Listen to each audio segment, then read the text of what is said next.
What you're going to need, you'll need scissors or a rotary tool, something to measure with. I'm going to use this ruler and a mat.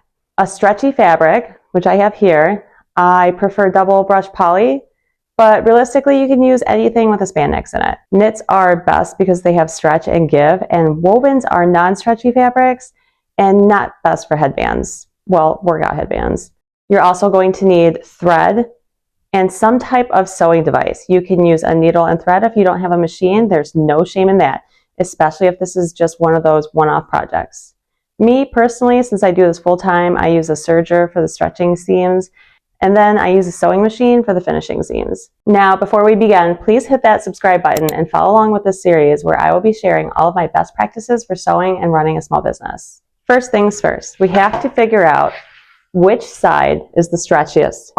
You can do that by laying the fabric out and doing a small tug in both directions. For this one, I noticed that I have a lot more stretch going this way than I do going this way. So once you know which is more stretchy, cut along this direction for the length of the headband. Most people choose to cut about 20 inches. It's a safe bet because average heads are around 23 to 25 inches, and you want to fit well stretched out without being too tight or loose. So we have our length. Next, you want to decide how wide you want the headband to be. In my case, I've chosen 4 inches. So you would take that 4 inches and multiply it by 2, and that's how wide you're going to make the headband. Once you have your strip of fabric cut, you will then fold it in half with the right sides facing each other, just like this. Sew along the edge to join the sides together and create a tube. You can use a sewing machine and a zigzag stitch like this, or you can use a serger. Great. Now we have an inside-out fabric tube.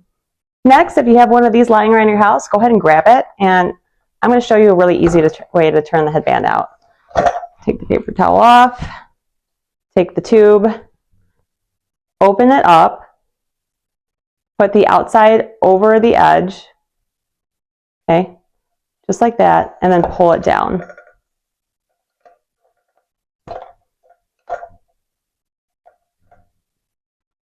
And now it's right side out.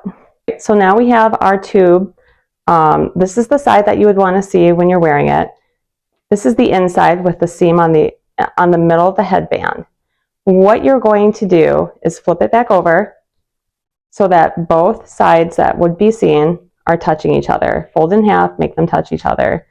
And then find the center of each end and line the outer edge of the headband up with the center, just like that. Next, you're going to want to take this edge and fold it over the back. Same thing with this edge. Fold it over the front. And now we have an unfinished headband with the seams on the outside. Finally, sew across here with a straight line and leave about 1/2 inch or 1/4 inch of seam allowance, like this. If you have ragged edges and thread, trim all of that off so it looks nice, and then you just have to turn it outside. There you have it. You have your very own twisted headband. Now, if you like this video, make sure to subscribe to my channel. I will be sharing how to make different styles of hair accessories and also tips and tricks that will set them apart in quality.